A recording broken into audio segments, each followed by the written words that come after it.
안녕하십니까, 유영수 목사입니다. 오늘 함께 나눌 말씀은 데살로니가전서 4장 13절에서 18절까지 말씀입니다.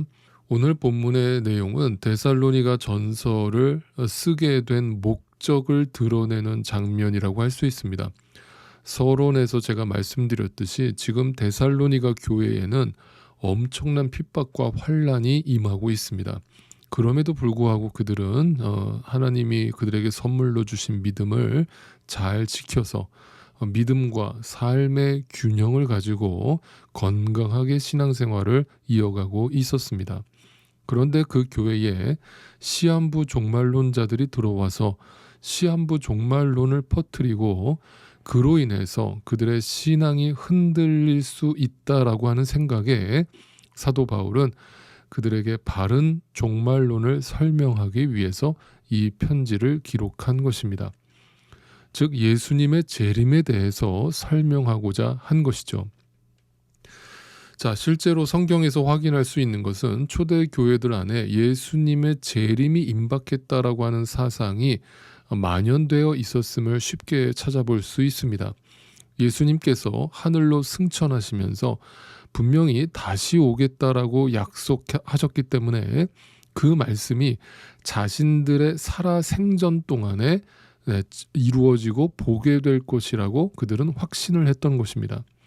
그런데 아무리 세월이 지나가도 예수님은 오시지 않았고 또 하나님의 교회들은 계속해서 더 강한 핍박을 받으면서 함께 신앙생활하던 교우들도 이렇게 한 사람 한 사람 이 세상을 떠나게 되고 또 자신들이 함께 신앙생활하던 가족들도 한 명 한 명 세상을 떠나는 그런 모습들을 보게 된 것이죠. 자, 그런 모습들을 지켜보면서 여러분 같으면 무슨 생각이 드시겠습니까? 굉장히 이제 걱정이 들기 시작하는 겁니다. 이런 생각에 그들은 빠졌습니다. 혹시 예수님이 다시 오시기 전에 우리가 죽어버리면 예수님이 다시 오셨을 때 그 순간에 누릴 어떤 신자의 영광에 그 죽은 자들은 참여하지 못하게 되는 것이 아닐까? 이런 생각을 했던 것입니다. 그러니까 이제 불안하고 두려운 것이죠. 그래서 그들은 내가 죽기 전에 주님이 오시지 않으면 어떻게 라는 그 조바심과 염려에 사로잡히게 된 것이죠. 그래서 사도 바울은 그들의 이러한 생각을 알게 되고 그들이 종말과 재림에 대해서 잘못 이해하고 있는 부분을 바로 잡아주기 위해서 이 편지를 쓰고 있는 것입니다. 13절부터 읽어보겠습니다. 형제자매 여러분, 우리는 여러분이 잠든 사람의 문제를 모르고 지내는 것을 원하지 않습니다. 여러분은 소망을 가지지 못한 다른 사람들과 같이 슬퍼하지 않아야 할 것입니다.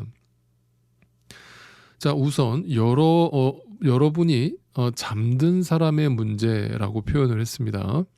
자, 성경이 죽음을 어떻게 이해하고 바라보고 있느냐가 여기서 분명하게 드러나고 있습니다.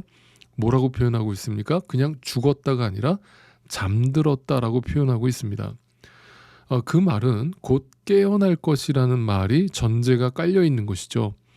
즉 아까도 말씀드렸듯이 데살로니가 교회 안에 주님이 아직 오시지 않았는데 죽은 사람들이 있었단 말입니다. 바로 그 잠자는 자들에 대해서 죽은 자들에 대해서 그들이 가지고 있는 오해를 사도 바울이 풀어주고자 하는 의도가 드러나고 있는 것이죠. 자, 그리고 나서는 또 뒤에서 뭐라고 말합니까? 여러분은 소망을 가지지 못한 사람들과 같이. 자, 소망을 가지지 못한 사람들은 누구를 말하겠습니까? 당연히 믿지 않는 자들이죠. 그들은 소망이 없어요. 왜 소망이 없습니까? 죽으면 끝이기 때문이죠. 그러니까 죽음 앞에 그들은 두려워하고 절망할 수밖에 없겠죠. 그러니까 더 이상 소망이 없는 거예요. 죽으면 끝인 거죠.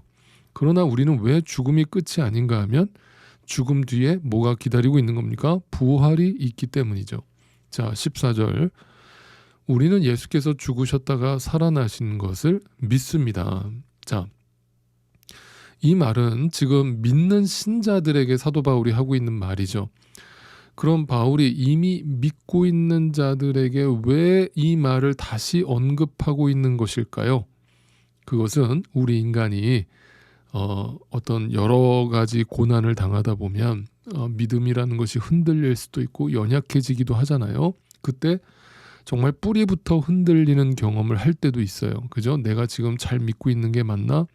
내가 지금 뭘 믿고 있는 거지? 막 이런 생각이 갑자기 밀려올 때가 있으시죠? 네, 여러분 그거 지극히 정상이에요. 여러분 데살로니가 교인들도 마찬가지였어요. 그들도 삶에 고난이 계속 불어닥치니까 다 배웠던 건데, 다 알고 있는 건데, 다 믿고 있었던 건데 전혀 모르는 사람처럼 네, 죽음 앞에 벌벌벌 떨면서 두려워하면서 하루하루 땅만 바라보면서 살 수 있었던 거예요. 순간순간. 그래서 바울이 다시 분명히 설명을 합니다. 여러분, 우리는 죽음이 끝이 아닙니다. 우리는 부활을 믿는 사람들입니다. 맞죠? 라면서 네, 그 신앙을 다시 한번 상기시켜주고 있어요. 그러면서 그들의 실제적인 고민이었던 주님 다시 오시기 전에 우리가 죽으면 우리가 주님의 재림에 동참하지 못하는 것이 아닌가? 라고 하던 그 불안감에 이렇게 답을 주고 있습니다. 예수 안에서 잠든 사람들이라고 표현을 했습니다. 자, 즉 주님이 다시 오시기 전에 먼저 죽은 사람들, 그 사람들을 뭐라고 표현한 거예요? 예수 안에서 잠들었다. 자, 중요한 단어는 뭐예요? 예수 안에서죠. 다른 말로 예수를 통해서, 예수로 말미암아 죽은 자들은 어떻게 하셔요? 재림 예수께서 함께 그들을 데리고 오신대요. 다시 말해서 재림 예수의 영광에 모든 성도가, 그러니까 이미 죽은 사람들과 또 주님이 재림하시는 그 순간에 그 재림을 직접 목격하는 사람들과 상관없이 모든 성도가 함께 그 예수님의 재림에 동참하게 될 것임을 말씀하고 있는 것이죠. 자, 그래서 예수와 함께 데리고 오실 것이다 라고 아주 분명하게 설명을 합니다. 15절, 우리는 주님의 말씀으로 여러분에게 이것을 말합니다. 주님께서 오실 때까지 살아남아 있는 우리가 이미 잠든 사람들보다 결코 앞서지 못할 것입니다. 자, 이 말은 지금 데살로니가 교인들이 주님 다시 오실 때까지 다 살아있을 것이다 라는 그런 말이 아니라 주님 다시 오실 때에 이 땅에 살아있는 모든 성도들, 그들은 데살로니가 그 교인들은 살아서 주님을 맞이하는 자들과 또 이미 죽어서 맞이하는 자들까지 어떤 차별도 없이 동일하게 그 예수님의 영광, 재림의 영광에 참여하게 될 것임을 분명히 말하는 것이죠. 그래서 바울은 이 차별이 없다, 똑같다, 이미 죽은 사람들이나 장차 그 주님을 직접 만나게 될 사람들이나 동일하다, 이렇게 그 영광에 대해서 설명을 했던 것이죠. 그 이유는 이 말씀을 통해서 그 불안 속에 있었던 그 데살로니가 교인들이 그 죽음에 대한 두려움에서 벗어날 수 있도록 돕기 위함이죠.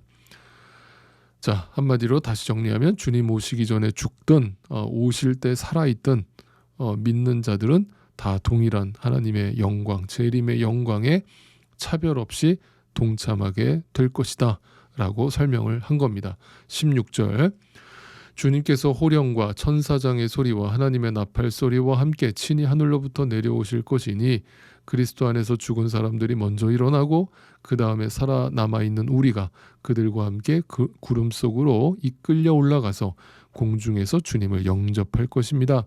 이리하여 우리가 함께 주님과 함께 있을 것입니다. 자, 바로 이 장면, 주님이 다시 오시는 모습을 바울이 표현하고 있는 장면입니다. 우선 이 말씀을 그냥 문자 그대로 받아들여서 우리가 그렇게 주장하시는 분들이 뭘 주장하는 겁니까? 네, 우리가 다 이렇게 무슨 슈퍼맨처럼 구름 위로 끌려 올라가서 네, 그 공중에서 구름 속에서 주님을 맞이하게 될 것이다 라면서 믿는 자들은 이 땅에 7년 대환란이 올 때 그 환란을 당하지 않고 공중으로 올려가서 그곳에서 주님과 함께 네, 천년 왕국 주님의 재림의 영광을 참여하고 고난을 당하지 않게 될 것이다 라면서 이제 소위 말하는 휴거론을 주장하시는 분들이 계십니다.